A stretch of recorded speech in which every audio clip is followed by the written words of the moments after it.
Tim Sus telah menetapkan Saudara FS sebagai tersangka.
Menjatuhkan pidana kepada terdakwa tersebut, oleh karena itu dengan pidana mati.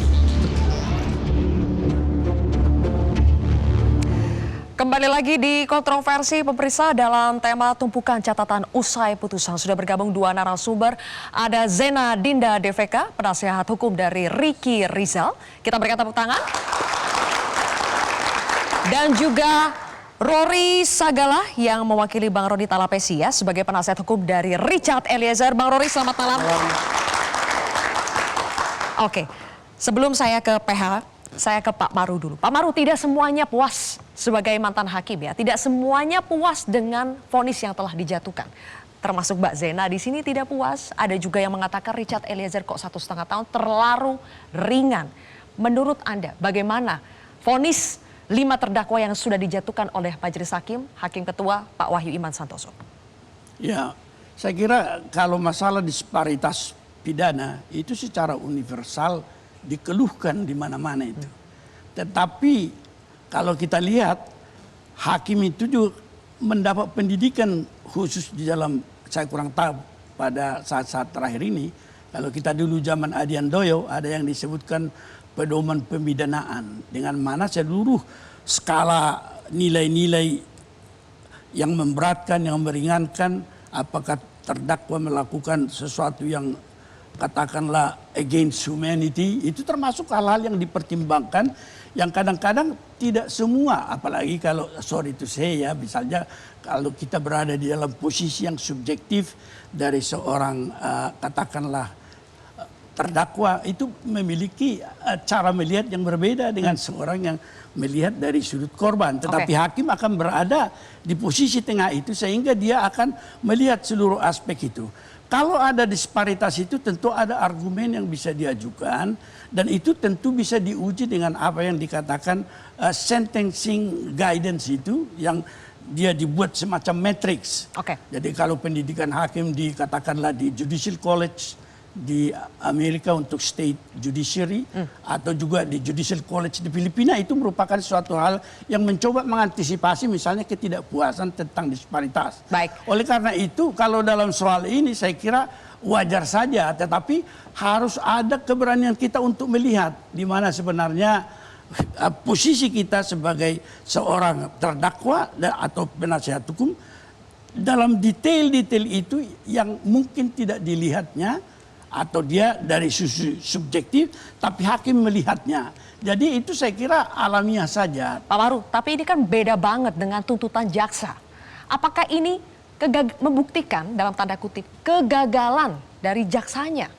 Saya kira kalau kita mengikuti apa yang dikatakan jaksa itu adalah ain on the bar, tidak satu dan tidak terpisah, maka semua tuntutan itu ada kontrolnya pada pimpinan, ya kan? Itu yang disemakan rencana tuntutan harus disetujui oleh pimpinan. Dan kalau gitu ada relasi kuasa juga dong Pak di kejaksaan? Oh, itu saya tidak menyebutkan demikian, tapi ada kontrol dari pimpinan, padahal yang nyidangin kan jaksa. Itulah protap yang mereka yang mungkin momentum ini juga membutuhkan satu reformasi, bukan hanya kepolisian. Tadi dalam soal pendidikan yang my loyalty goes to the state, to the country, bukan kepada person. Itu yang 1,5 tahun buat Richard Eliezer, jaksa bilang tidak banding. Itu gimana Pak Maru? Diterima begitu aja? Tentu ada beberapa hal yang di luar pemikiran kita yang terjadi behind the curtain kan. Tetapi kalau rumus kejaksaan kalau di bawah 2/3 biasanya banding. Tetapi sekarang itu tidak. Itu harus ditanya kepada kejaksaan. Tentu itu kebijakan. Tapi rumus 2/3 itu sebetulnya masih wajib atau pilihan? Kalau di kejaksaan itu semacam wajib, tetapi kalau kasus ini adalah special case barangkali. Sebab ini kasus yang luar biasa, yang mengungkap semua kelemahan kita dalam penegakan hukum, tapi momennya sekarang reformasinya bagaimana? Berarti Pak Maru, kejaksaan harus hati-hati lain kali dalam buat tuntutan? Iya. Ya saya kira itulah, kalau di sini orang yang duduk di kursi di atas dengan orang yang sidang, kalau saya tidak salah mendengar ada jaksa yang menangis membacakan itu kan. Tentu karena dia melihat berbeda apa yang terjadi faktanya dengan apa yang dipahami oleh pimpinan, sehingga tuntutan yang diperintahkan sekian itu against dia punya kesadaran. Kalau gitu relasi kuasa ada di mana-mana ya Pak? Di mana-mana ada. Oke, Mbak Zena, banding ini untuk Ricky Rizal sudah resmi, Mbak Zena? Resmi. Kenapa? Karena Ricky maupun keluarga Ricky pun juga merasa tidak ada keadilan untuk Ricky di sini. Orang yang sudah menolak tidak mendapat keadilan. Dan pertimbangan-pertimbangan hakim, ya kami menghargai putusan hakim. Mungkin hakim mempunyai pandangan lain. Tapi tentu dari tim PH, keluarga dan Ricky Rizal juga mempunyai pandangan lain juga Mbak. Di sini terlihat tidak ada sama sekali keadilan untuk orang yang sudah berani menolak seorang jenderal. Dan mungkin satu, tadi saya baru ingat ini. Ada pesan dari keluarganya Ricky Rizal, dari ibundanya Ricky Rizal dan Ricky Rizal sendiri, karena kan hari ini memang tadinya bertemu ada ibunda dan ayahnya Brigadir Joshua. Keluarga Ricky Rizal, terutama Ricky Rizal maupun ibundanya Ricky Rizal mengucapkan permohonan maaf yang begitu besar terhadap keluarganya, ibunda maupun ayahnya ya, maupun keluarga besar Huta Barat maupun keluarga besar Simanjuntak. Permohonan maaf atas mungkin karena Ricky Rizal tidak bisa berbuat apa-apa saat itu karena ketakutannya yang begitu besar terhadap atasannya. Oke, saya ingin kembali ke Pak Susno nih sekarang.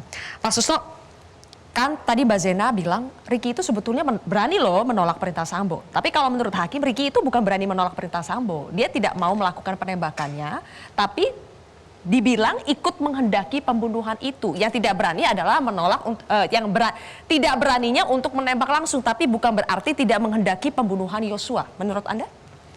Kita bisa lihat dari putusan hakim kan.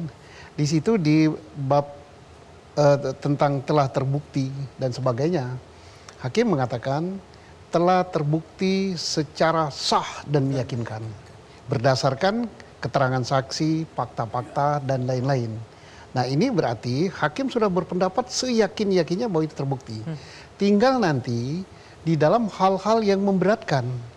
Apa yang memberatkan sehingga dia dari ancaman dari tuntutan 8 kok naik jadi berapa belas? 13. 13 dibandingkan dengan hal-hal yang meringankan. Misalnya adakah dia berbelit-belit, adakah apa. Nah, di situ saja pertimbangan hakim. Bang Kamar, Ricky banding, gimana menurut Abang? Itu kerugian bagi dia. Karena dengan dia banding, maka dia akan mengantongi nanti pidana seumur hidup. Karena saya malah bisa jadi pidana seumur hidup? Karena saya sudah melaporkan dia tadi malam, tindak pidana pencurian dengan kekerasan, dan juga dengan TPPU. Kalau saran saya lebih bagus dicabut bandingnya. Karena kenapa? Karena sudah nyata terbukti, saya sudah kantongi ininya, bukti-buktinya saya sudah ambil dari Bank BNI. Dia bilang itu uangnya si PC, tak ada transfer si PC 1 rupiah pun. Dia bilang itu uangnya Perdi Sambo, tak ada juga transfernya. Yang lucu malah di rekening itu karena ada isu berkembang di masyarakat, uang itu 100 triliun kurang 1 rupiah yang disebut dengan 99 sampai 14 kali 9 itu, ada yang transfer 1 rupiah supaya jadi 100 miliar padahal itu kode blokir. Oke. Kebetulan ada di mobil sekarang, kalau mau lihat, ada di mobil saya sekarang, sudah saya ambil transaksinya, pernyataan transaksinya atau billing statementnya. Tak ada uang PC di situ, tak ada uang Perdi Sambo, tak ada uang Ricky Rizal. Lalu bagaimana nih Ricky Rizal katanya tidak mau memburu tapi mau mencuri. Dan Tambah menggunakan lagi nih. media bank itu TPPU gitu loh. Mbak Zainab tambah lagi ya, ada tuduhan mencuri. Kalau Jadi, saran saya cabut deh. sarannya dicabut, tanggapannya nanti boleh dijawab nanti ya Saya oleh akan Mbak bersurat Zainab. kepada Majelis Hakim Tinggi. Oke, kita harus headline dulu. Bang Kamarudin, kami akan kembali sesaat lagi pemirsa.